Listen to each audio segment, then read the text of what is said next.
ketemu lagi di Chapel hari Jumat ya, seperti biasa. Mister harap kalian semua oke ya. Dan dengar-dengar kemarin udah pada masuk sekolah ya, udah ada yang pilih onsite. Hopefully you guys are excited ya. Dan Mister juga berharap mungkin next year gitu kita semua bisa kumpul sama-sama lagi di sekolah ya.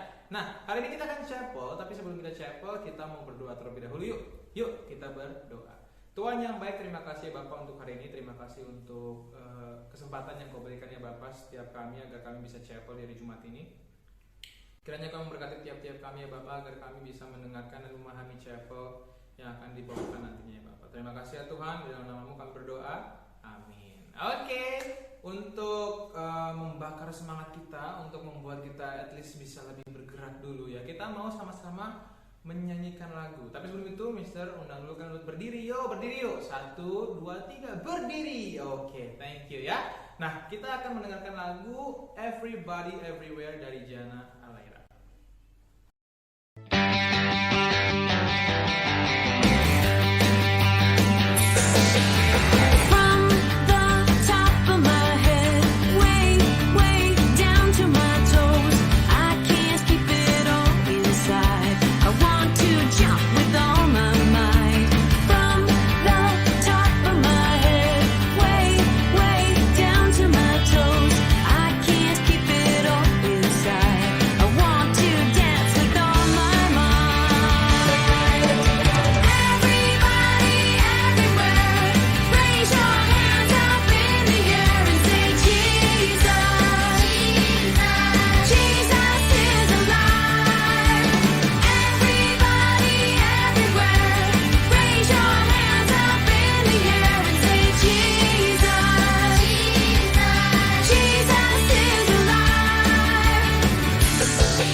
Nah, sekarang kita akan mendengarkan firman Tuhan yang akan dibawakan oleh Miss Cika. Tapi sebelum itu kita mau dengarkan satu lagu berikut berjudul Firman-Mu Pelita Bagi Kakiku.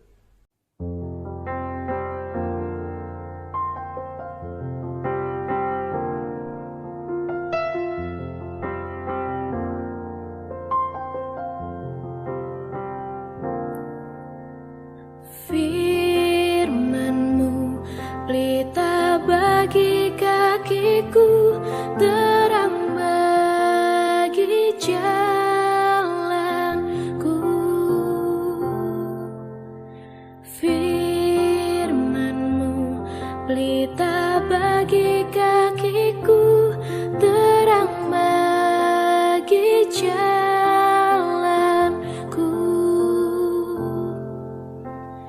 Waktu ku bimbang dan hilang jalanku, tetaplah Kau di sisiku. Dan takkan ku takut asal Kau di dekatku, besertaku selamanya.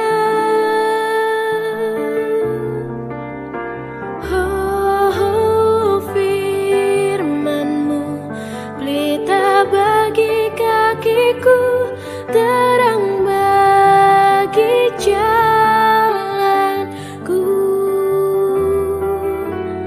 Firman-Mu pelita bagi kakiku, terang bagi jalanku, terang bagi jalanku, terang bagi jalanku.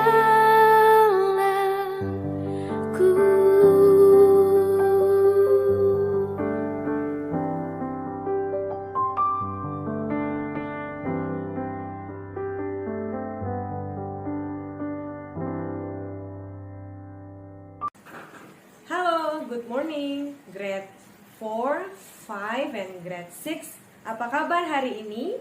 Pasti semuanya luar biasa antusias. Yes, yes, yes. Nah, pagi hari ini kita akan sama-sama merenungkan firman Tuhan.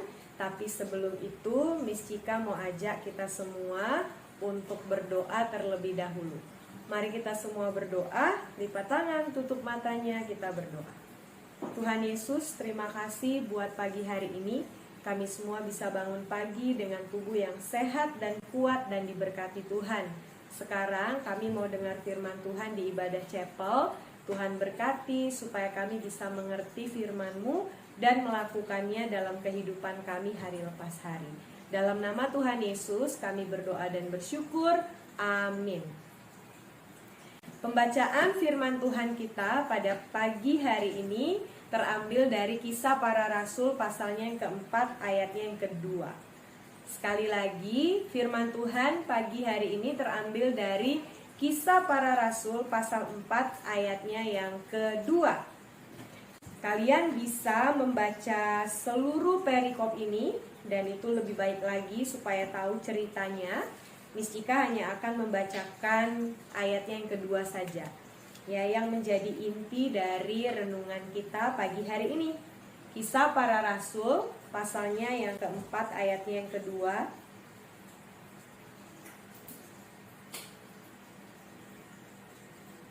Demikian firman Tuhan. Orang-orang itu sangat marah karena mereka mengajar orang banyak dan memberitakan bahwa dalam Yesus ada kebangkitan dari antara orang mati. Sekali lagi, orang-orang itu sangat marah karena mereka mengajar orang banyak dan memberitakan bahwa dalam Yesus ada kebangkitan dari antara orang mati. Nah, kalau kalian mau lihat ya secara keseluruhan ceritanya tentang apa, Miss Cika mau putarkan satu video sebelum Miss Cika melanjutkan renungan firman Tuhan ini. Mari kita saksikan videonya bersama-sama.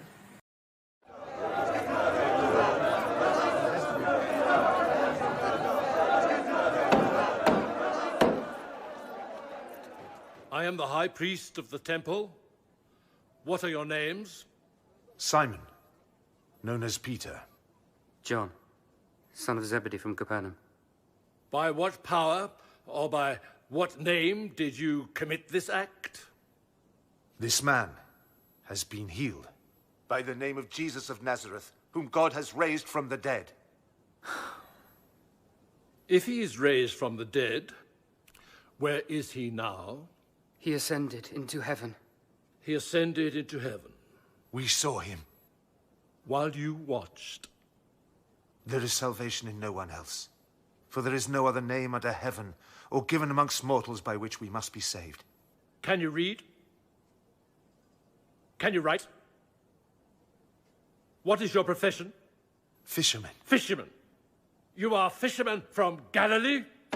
How dare you presume to tell this learned body of scholars what God intends? Does this man walk? Did he walk 2 days ago? 2 years ago? 20 years ago? Did you save him? Did you save him? No, Jesus did. You will not speak of Jesus of Nazareth. You will not preach in his name. You will not heal in his name, ever.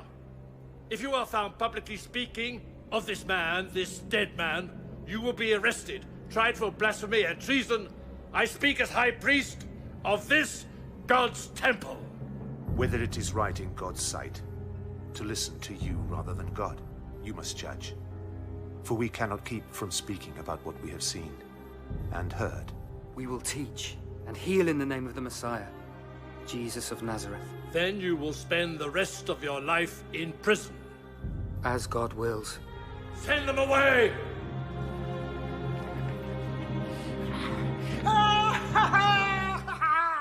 Nah, jadi yang tadi kita lihat di video itu adalah gambaran dari cerita firman Tuhan dari seluruh ayat yang ada di pasal 4. Ya, jadi pada saat itu Petrus dengan Yohanes dihadapkan dengan imam-imam, dengan ahli Farisi, ahli Taurat, orang-orang Saduki.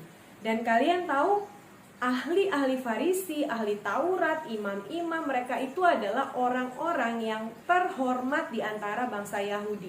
Mereka adalah orang-orang yang sangat dihormati. Mengapa Petrus dan Yohanes sampai diadili? Nah, itu pertanyaannya ya. Kita bisa lihat di dalam pasalnya yang ketiga, ayat 1 sampai ayatnya yang ke-10. Nah, di situ Petrus dan Yohanes menyembuhkan orang lumpuh. Ya, jadi Misika coba bacain ya buat kita semua. Pada suatu hari menjelang waktu sembahyang, yaitu pukul 3 petang, naiklah Petrus dan Yohanes ke bait Allah. Di situ ada seorang laki-laki yang lumpuh sejak lahirnya, sehingga ia harus diusung. Tiap-tiap hari orang itu diletakkan di dekat pintu gerbang bait Allah, yang bernama Gerbang Indah, untuk meminta sedekah kepada orang yang masuk ke dalam bait Allah. Nah, jadi ceritanya Petrus sama Yohanes bertemu dengan orang lumpuh ini di Gerbang Indah. Nah, waktu itu Petrus mendatangi orang lumpuh itu, dan orang lumpuh itu melihat ke wajahnya Petrus dan dia berharap Petrus akan memberikannya sesuatu. Ya, memang Petrus akan memberikannya sesuatu. Petrus berkata seperti ini. Emas dan perak tidak ada padaku, tetapi apa yang kupunyai kuberikan kepadamu. Demi nama Yesus Kristus orang Nazaret itu, berjalanlah. Dan pada saat itu juga orang lumpuh itu, mata kakinya dan kakinya bisa berdiri tegak. Mujizat terjadi, orang lumpuh itu sembuh. Dan waktu Petrus sama Yohanes berhasil menyembuhkan orang lumpuh itu, semakin banyak orang yang mengikuti mereka berdua.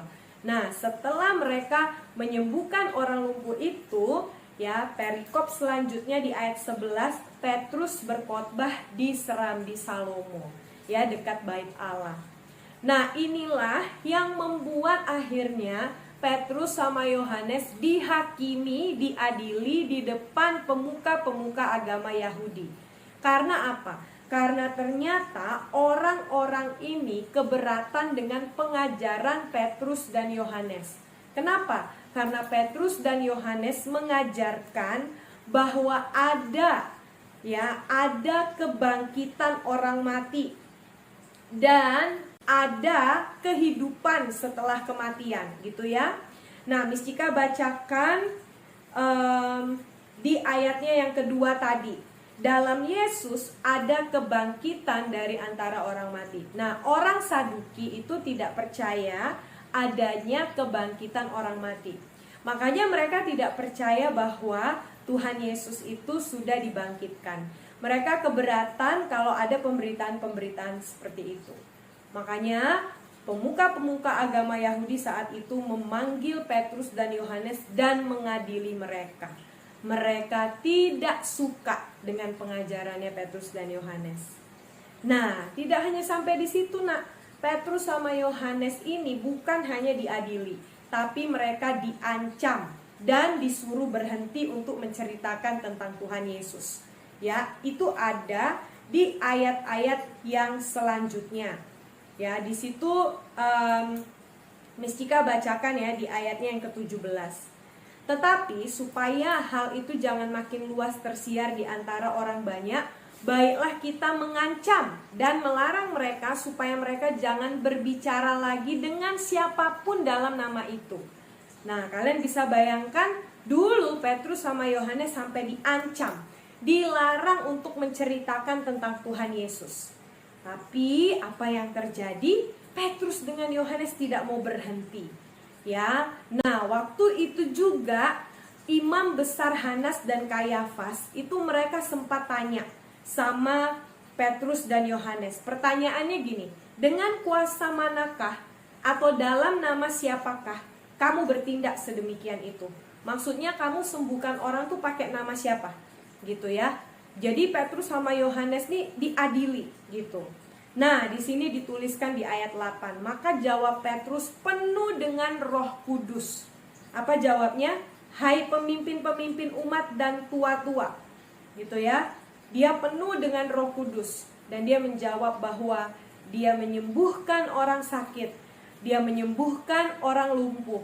Itu semua dengan satu nama, yaitu nama Yesus yang telah mereka salibkan.